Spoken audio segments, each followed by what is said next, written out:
If you constantly tell yourself, I can't do this, or I'm not good enough, or it's too hard, guess what? You're going to start believing it.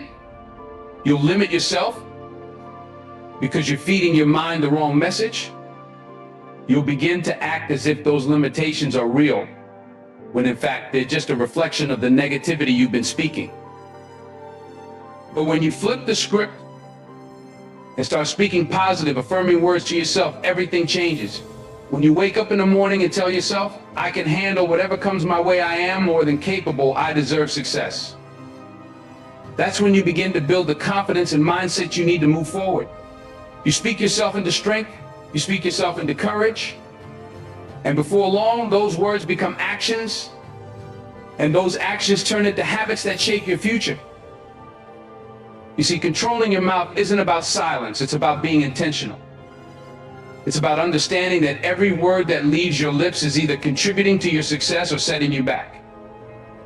It's about recognizing that your words have power over your relationships, your opportunities, and even your own self-perception. Look, life will throw challenges at you, that's a guarantee. But when you choose your words carefully, you can navigate those challenges with a sense of control and purpose. When you speak words of wisdom, positivity, and truth, you attract those things into your life. People will start to see you differently, they'll respect you more.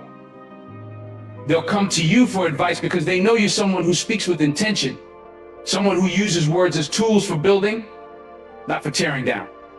Think of your words as seeds. If you plant seeds of doubt, fear, and negativity, that's what you'll harvest. But if you plant seeds of faith, determination, and positivity, that's what will grow in your life.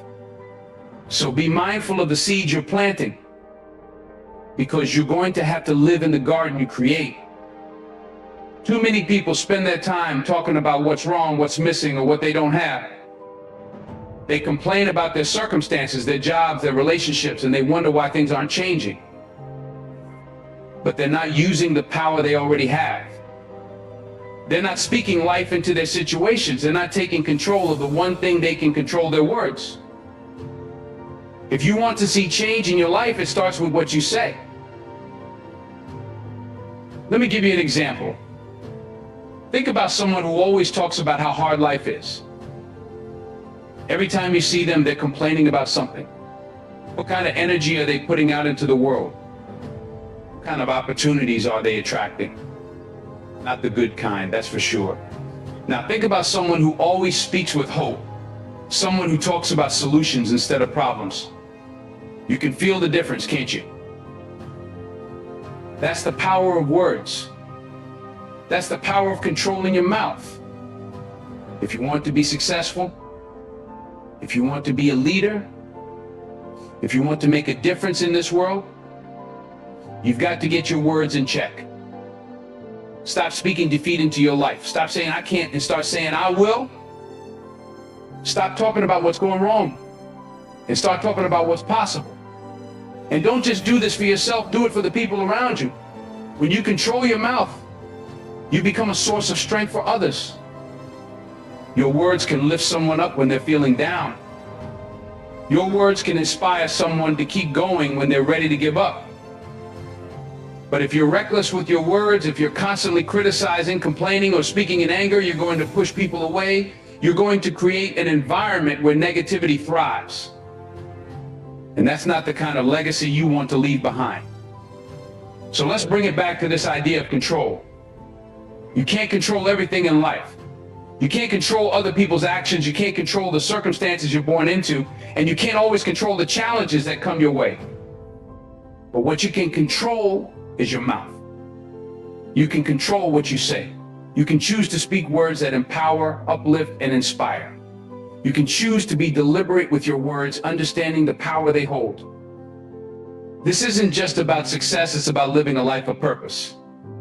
It's about recognizing the power you have to create your own reality, to shape the world around you, and to leave a positive impact on the people you meet. Words are a tool. If you use them wisely, they will build a life that reflects your true potential. If you use them carelessly, they will destroy opportunities before they even have a chance to bloom. So the next time you open your mouth, remember this: your words have power, control them, Speak with intention. Speak life into your future, into your relationships, and into your own self-worth. And watch how the world changes around you. Let's get real about your mind. Your mind is the most powerful tool you have. It's where everything begins. Every action, every decision, every habit you build, it's all rooted in your thoughts. Your mind is where battles are won or lost long before they ever manifest in your life. You've got to understand this, because if you don't control your mind, it will control you. And when you let that happen, you end up living a life that's reactive instead of proactive, driven by fears and doubts instead of purpose and intention. Think about it. Everything you've ever done, good or bad, started with a thought. Whether it was deciding to go after a dream, hitting the gym to get in shape, or even making a mistake, it all started in your head. That's why the saying, as a man thinketh, so is he, is so powerful. It means that your life is shaped by the thoughts you allow to take root in your mind. What you focus on expands. So if your mind is filled with negativity, fear, or doubt, that's the direction your life will head in.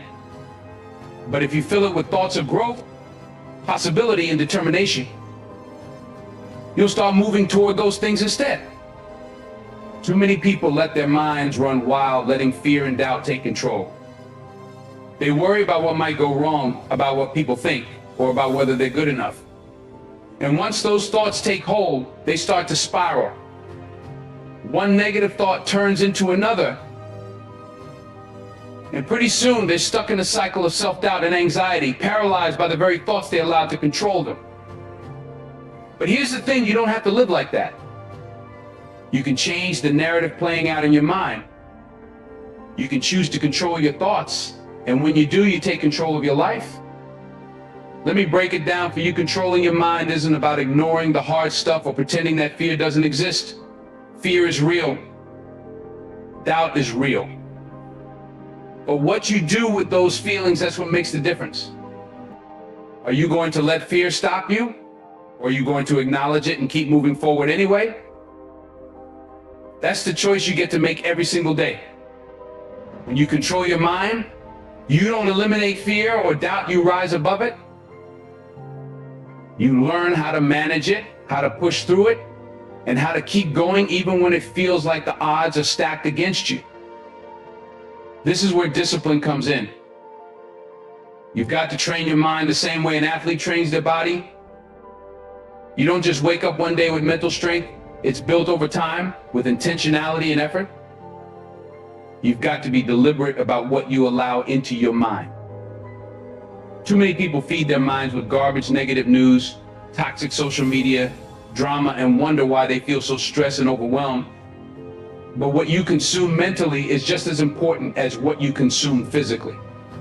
If you're constantly feeding your mind with negativity, it's no wonder you're struggling to stay positive and focused. So what do? You guard your mind like it's the most valuable thing you own, because it is. You've got to be selective about what you expose yourself to. If it doesn't feed your spirit, if it doesn't align with your goals or your values, let it go. Instead, fill your mind with things that challenge you, that push you to grow, that inspire you to be better. Read books that make you think, that open your mind to new ideas and possibilities.